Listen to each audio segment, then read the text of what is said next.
Welcome to my show. It's a guest here. Her name is Rakeda Thompson. Mrs. Rakeda, how are you doing, ma?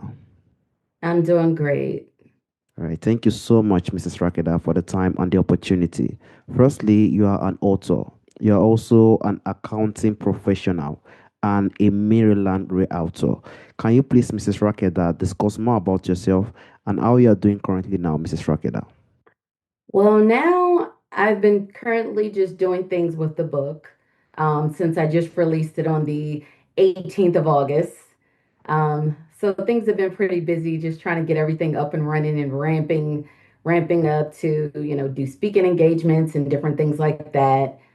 I'm still doing my accounting and I'm still a Maryland realtor and even still doing a little bit of event planning with a family. So yeah, it's been pretty busy, but pretty good. Yes, I completely also agree with you. In the world we find ourselves today, the life we are now, we have to just, bring ourselves out no matter what we are doing. A silent kiss, Mrs. Rakeda. Can you please, Mrs. Rakeda, discuss more on that book? And do you also have more books you are planning to write in the coming future, Mrs. Rakeda? So a silent kiss, the silent kiss was actually inspired during my healing process.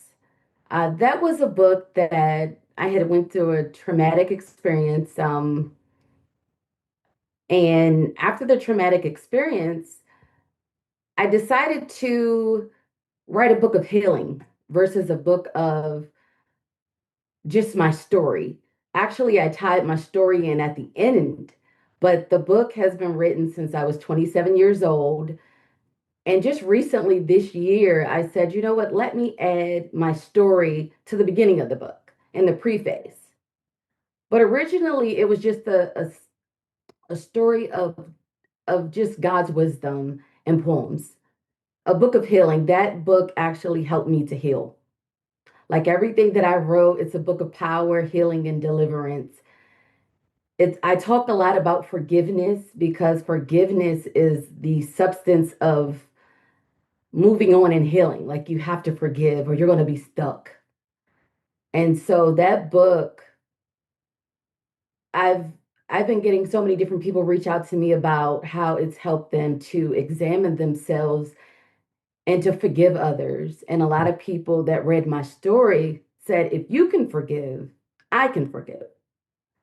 And so that book is a tool, a daily tool, because daily situations arise and we constantly have to forgive people. It's kind of like how we exercise, and stretch our muscles. Forgiveness is a continuous thing because there's going to be continuous things that happen, and you're definitely going to have a heart of mercy and forgiveness. And so I feel like that book is just a reminder of how when you have God's power, you can do anything and how you can forgive anyone with his assistance and guidance.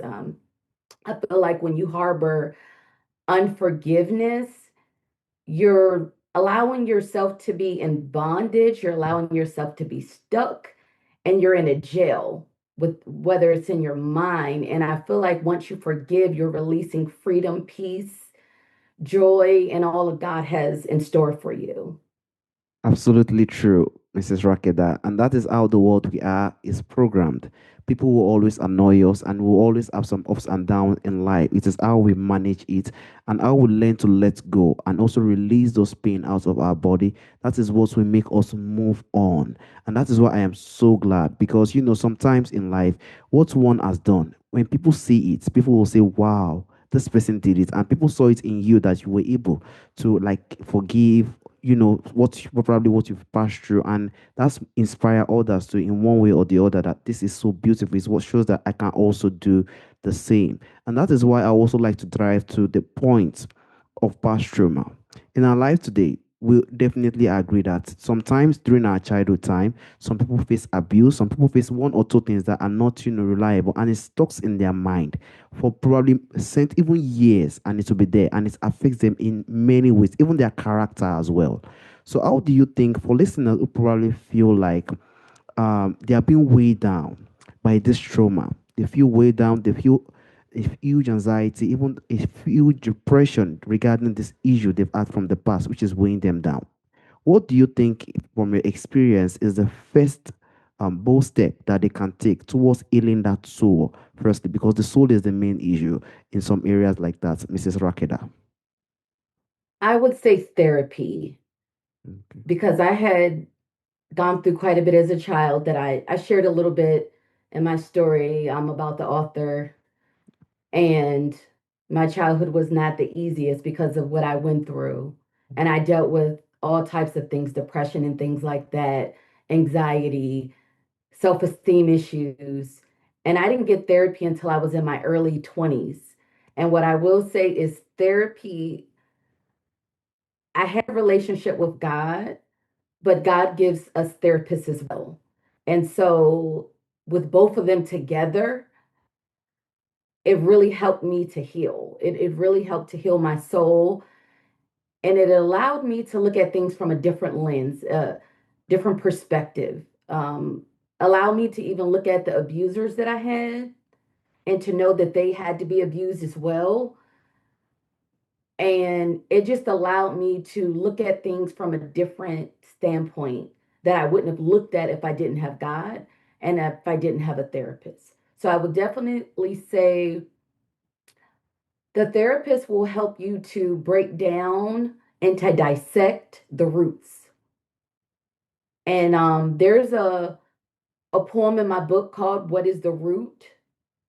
And I'll say, in order to pull up bad weeds and things like that, things that shape our character as adults, things that shape why we do things, why we speak the way we speak, you have to always look at what is the root. So the journal was a great resource as well because I wrote everything out. Like you have to get it out because if you don't, it's going to turn into sickness.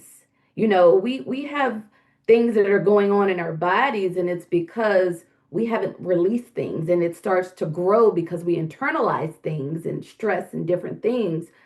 And so you definitely have to get things out. You have to release it because if you don't release things, there's going to be a pacifier that you're going to pick up, whether it's a habit, whether it's being promiscuous, whether it's using drugs, whether it's alcohol, whether it's spending money for certain reasons you don't need to spend it for, whether it's smoking cigarettes, you're going to pick up a pacifier if you don't deal with it. You have to deal with roots because it tends to show itself in other areas of your life. And if you're not self aware, you may not even realize that you're broken. But when you write down what is the root, why do I do what I do? That's when you'll find out. Completely agree, and that is absolutely true. I have to be honest with you because as you said, therapist is also one of a very good way because when it comes to something like that, we are letting go of something. We are telling someone that probably would have a lot of experience and will also know how one can go through some certain ways to get out of such situation he or she have found himself or herself. So it is a very good source because now you are bringing it out.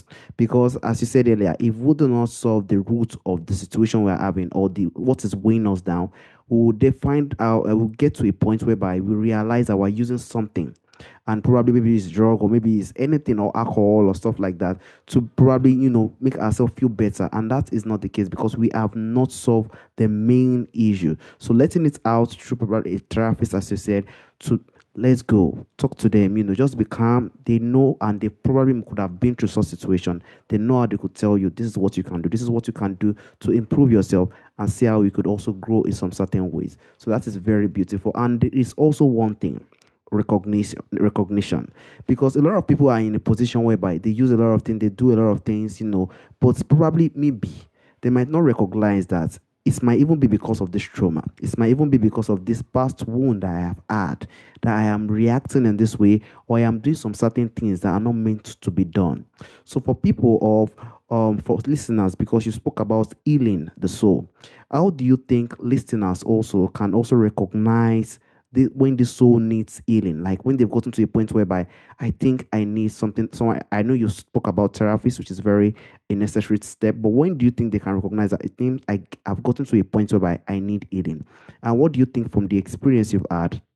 are also some practices that they can do to also support themselves to also heal more earlier, Mrs. Rakeda? I'll say when a name or a topic that relates to something that you've gone through that you cannot freely talk about, like a traumatic experience, a situation, something that may have hurt you or broke you. It could have been as a child, but something that when you hear a name, it makes you feel uncomfortable, that you cannot, something that you don't want to deal with. That's how you know you're broken, because you don't want to face it. And see, things that we don't want to deal with, we throw behind, behind our thoughts, and we try to act like it didn't happen. So if there's something or a topic or someone that you still can't look at, maybe someone that hurt you, a relationship or something that you didn't get over, that's how you know you need healing. Some of the tools, I'll say, praying helps, asking God to heal you, Mm, heal your mind, heal your soul, heal your spirit, heal your emotions. Um, Speaking over your life, affirmations. I'm big on, I talk about in my book a lot about speaking. We have the power to shape our lives through our words. That's why the Bible tells us we have to watch what we say, because we say what we have. And so if you're speaking healing, you can change the dynamics of your situation. Also, I would say reading the word of God, because it's food. You know, you're speaking life when you're reading things out loud, or just listening to the Bible app, because I love the Bible app. I listen to it a lot because I'm busy, and so sometimes I can't stop and read it, and I'll let it play all day.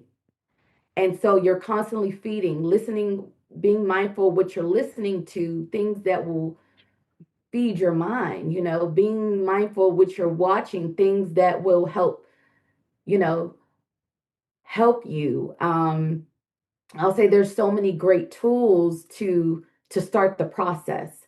Exercising helps too, because it helps your mm, focus. So many different things that you can do, and it doesn't take that long. Even if you took an hour, broke down 10, 15 minutes here, just invest time in yourself. Self-care. Those are ways that you can heal yourself. Speaking just speaking growth, just different things, just constantly speaking to yourself, constantly reiterating healing. I am healed. I am somebody. This will no longer have control over me. I am free. I'm no longer in bondage. Um, this person will no longer have control over me, because when you have a broken soul and different things like that, whatever situation that you can't deal with, that's who has control over you. And so those are ways that you can take back your control. You have to acknowledge that you're broken. It's okay to process your emotions. It's okay to cry. Sometimes you got to cry to get it out, you know? It's okay. So those are ways that will definitely help you to heal once you acknowledge, like you have to admit it. You can't be in denial about something. You have to want to tackle it face on. I've gone through a lot of hurtful things. And when I thought about it, it's like, okay, I went through that, but it's a purpose in everything. Yes, I may be broken now, but when I'm fixed, I'm going to be able to help a lot of people, because I'm going to be able to share my story. And so you just have to realize the brokenness that you're dealing with now is for someone else to get over.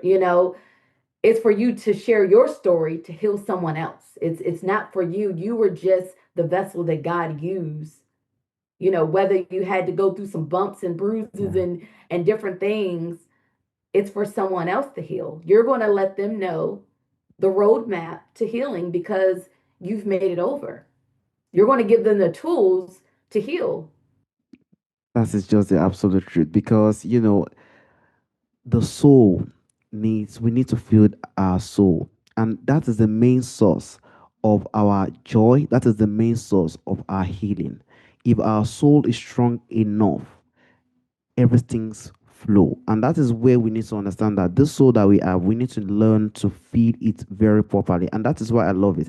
Reading the word of God, listening to things, because what we listen to, what we watch, and what we do usually bring out the image or what we will, react to most of the time. And that is what we also need to try our best to understand as humans, because the soul is very important. And we have to know as humans, we need to, reach out, speak to people, and see how we could develop ourselves in some certain ways so that we can heal more better. And also, I would like to drive to the point of fear. When we're in a position whereby people are feeling like, they've gotten to that point of anxiety, now probably it's causing the sense of fear because probably I've healed and I'm in a position whereby I do not want to get to this position whereby I stuck in it again. So, in moments of fear, um, when people feel stronger than faith, faith is very important. But in the moment of fear, which is more stronger than the faith that we have, what do you think are things or tools that we can also do to help oneself to build back that courage in God's power by building the courage to become more stronger and more, spiritually healthy with the kind of faith that we built in ourselves, Mrs. Rakeda? You have to bind the spirit of fear. You have to bind the spirit of fear and loose the spirit of freedom and peace and courage and boldness.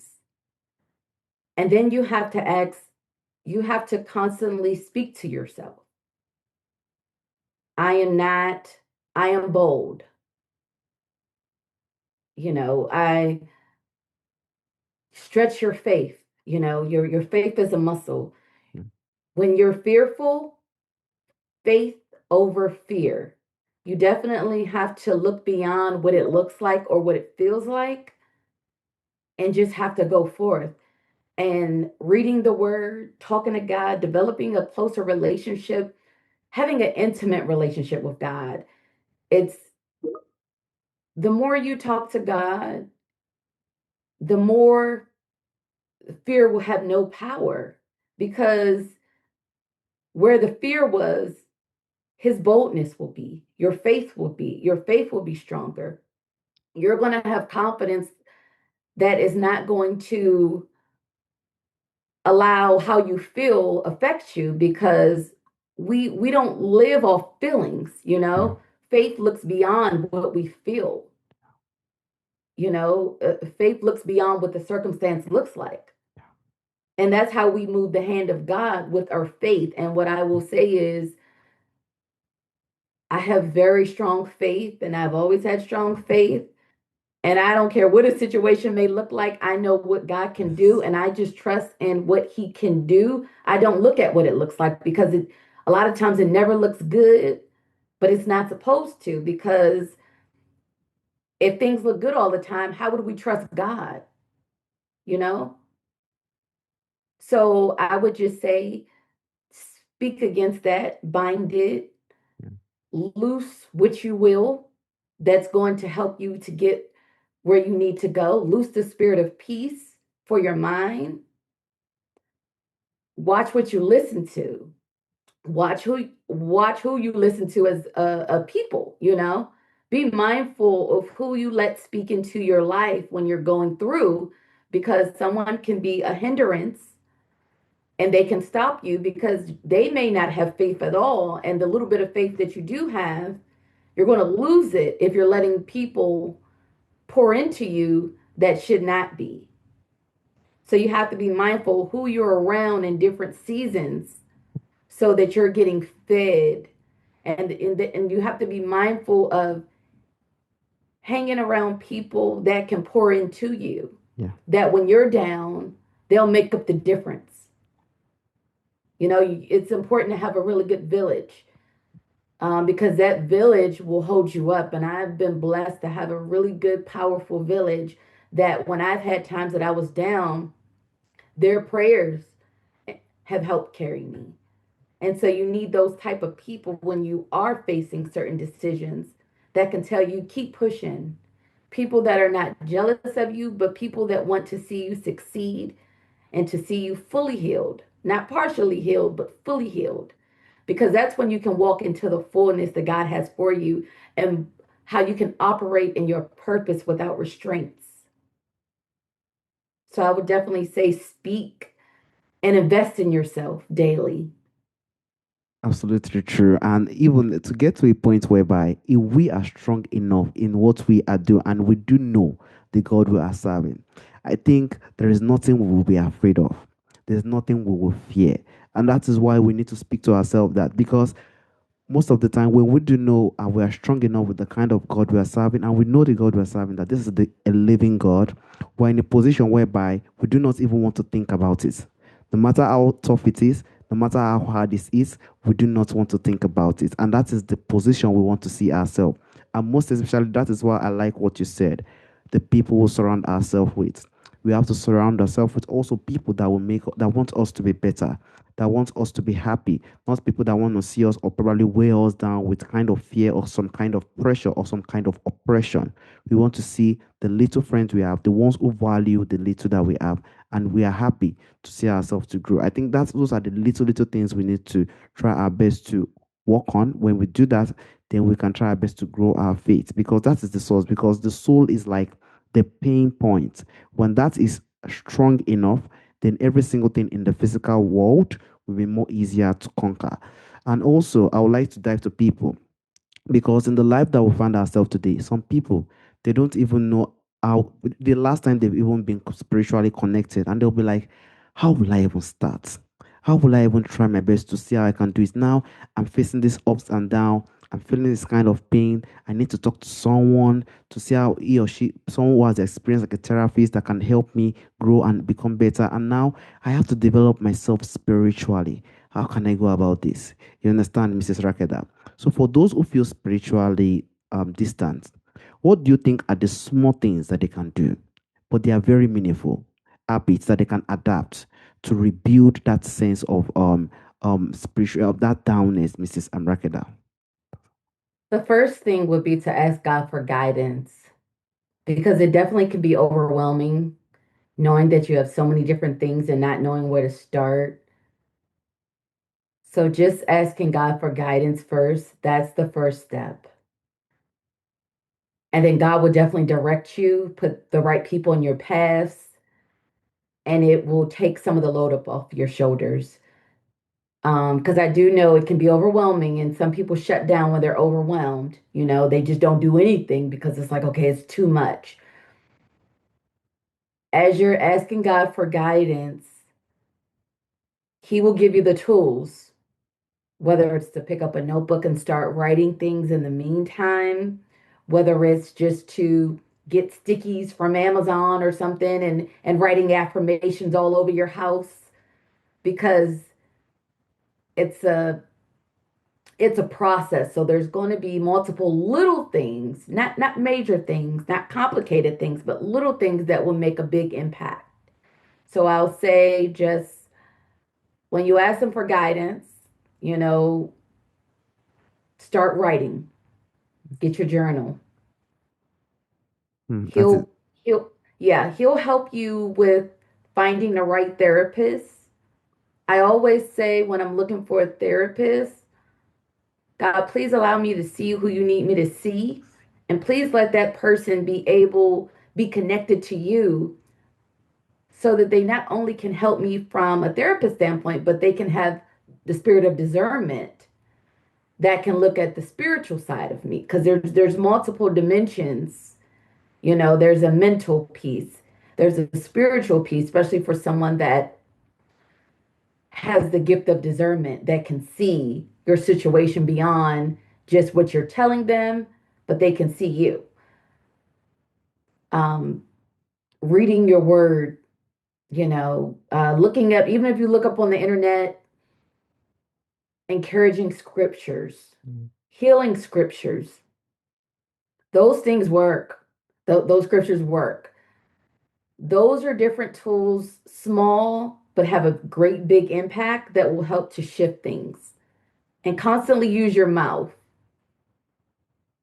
Next year, this time, I am going to be fully healed. Everything that I need is going to be in arm's reach. You know, I'm no longer going to let this control my life and just keep focusing on your healing. I don't care what things look like, what distractions may come your way. Make time. It's not a lot of time that you have to make, but just put forth effort and God will do the rest. You know, when Ver- he sees us trying, he definitely helps us. So it's not going to be as hard as you think with God's assistance. So I think that's small, but it will make a great impact. Very true. I also definitely see it because in the life that we find ourselves today, we need to understand that, we are just humans and we also have the flesh with us. But what we definitely want to know that we want to connect to is through our soul. And if we can work on our soul to connect with God, to have this dialogue and communication, we can build that sense of dialogue and communication with God. We could definitely let Him know, how do you think I can go about this? Because he is the only one, he's the only one that can know what to do and what we should do and what we should not do. Then if he comes in, he knows the right person that we are going to see regarding the situation. He knows the right thing that we could do. And also, I love what you said. Reading things, reading journals and some areas in some speech and stuff like that. Even bookstore works as well. Just reading things that are more positive. It usually takes time, but with time, the development starts to come in and those healing starts to come in. And we should always try our best to set that boundaries because if those boundaries are not there, we could get back to a point whereby we are going back to that certain pattern which we do not want to get into.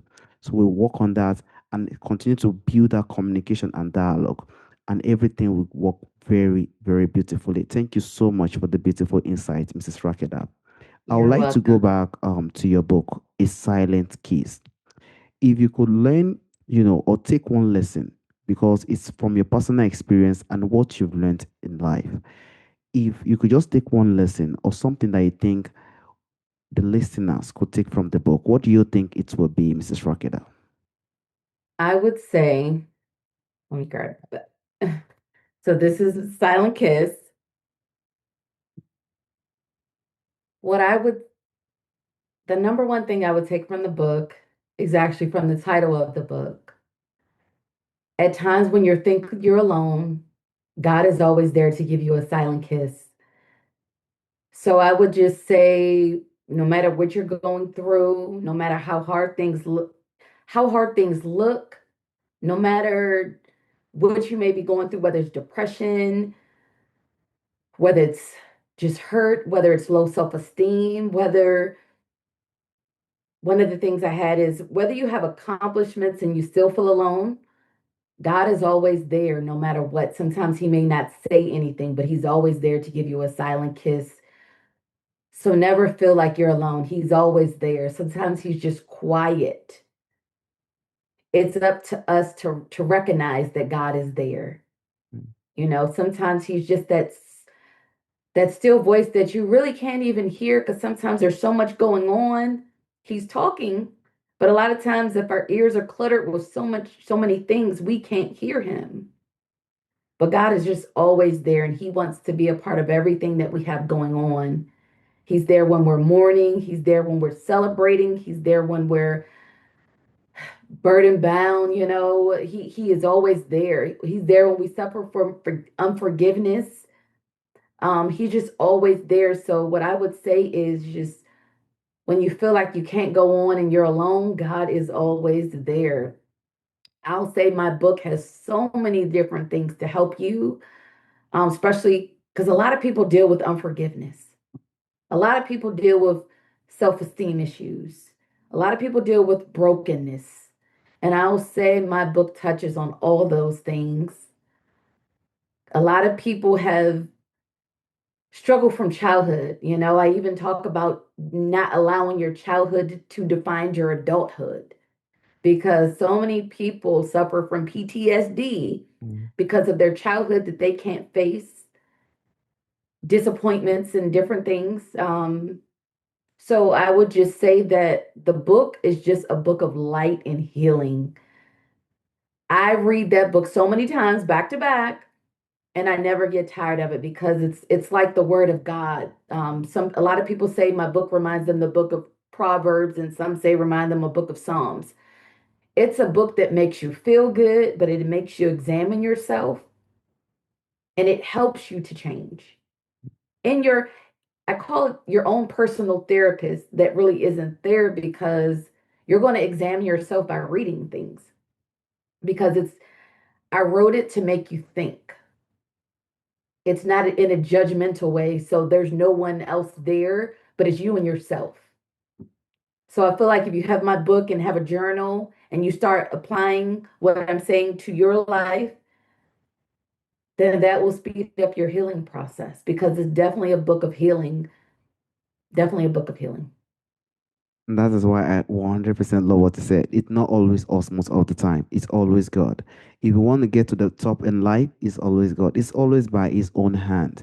And that is why we have to understand. Because I do know, and we do understand that there are a lot of pressure on earth now. Because during the 90s, there is nothing like nobody cares with the richest or anybody who is having some kind of good life. Nobody cares during that time. But now the internet has made it more accessible to see every single thing going around there. And I do know that the weight is there. But we do have to understand that we have to know that we are always not alone in circumstances, in situations. When we go online or go everywhere, we could see the lights, but we definitely need to know that we are not alone. When things are hard, when things are tough, when things feel like there is no one looking at us, God is always there and He sees it. We just need to connect and conversate with Him. And 100%, because even I, as a person who has developed a lot of things, that is the way we could try our best to live. That is the easiest way we could develop ourselves and also build ourselves to become more stronger in faith, because what we gain spiritually is more divine than what we see physically. The physical is just the physical, they are just the material things. But when we are connected spiritually and we could groom ourselves and have conversation when things are tough, that is when we will know that we have something we rely on, and it usually help a lot. And also, Mrs. Rakeda, there is a question I normally ask during the end of the show. From our forefathers, from our ancestors, there are a lot of beautiful things that do exist during our ancestral time that is missing in our time today. Some beautiful things. If there is anyone or anything you would like to bring back to our time today, Mrs. Rakeda, what do you think that thing will be, Mrs. Rakeda? I'll say we had more togetherness. I'll say now so many people are selfish and they only care about self. And I'll say back then, it wasn't things that they were really worried about.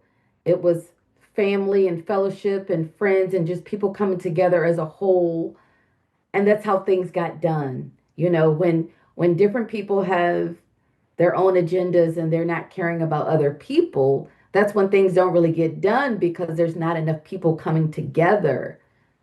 Even when the body of Christ gathers, Mm. miracles start to happen more. I mean, miracles happen anyway, but they start to happen more because people are on one accord and there's a lot of people bombarding heaven, um, and God is moving on our behalf because of the people. So I'll say just things have just changed now. People are so busy on social media and caring about what this person has and what that person has. They're worried about the wrong things. A lot of a lot of people aren't really worried about their soul now. They're just worried about what they can attain, the physical things. And I always say, your spirit man, that's who you need to worry about because that is going to live in eternally. This is a temporary world. And so I feel like the focus was a was much better back then, because they didn't have all the things to distract them. I'll say now we have so many different distractions right now, and that is taking focus off of things. So I feel like the togetherness and the things that bring us together and allow us to be on one accord. And that is the one thing that we need in our time today, because now we realize now that depression is on a high rate, anxiety, every single thing are now on a high rate, and it's because we do not have people who are there for us, who shows this sense of kindness. Even a lot of families struggles today due to the sense of disconnection that is happening in our time currently. And we know that what we have currently now is great, is beautiful, but we should remember our humanity. And that is where we just need to understand. We should remember that we are humans. There is nothing that can make us more happier. There is nothing that can make us more better than coming together and showing the sense of valuable communication. There is nothing that will be more valuable than that. And if we start to develop that sense of understanding, then other things will just be like some side also that we just want to do to make things more better. And also, I also want to use this opportunity to thank you for the time, the opportunity, and also the patience. There was a up and down, and it was not easy. And you had the patience, which shows the sense of humility and the kindness you have as a person. Thank you so much, Mrs. Rakeda. Thank you so much for having me. It's been a pleasure. All right, Mrs. Rakeda. Have a wonderful day, Mrs. Rakeda. Bye bye. Thank you. You too. Bye bye.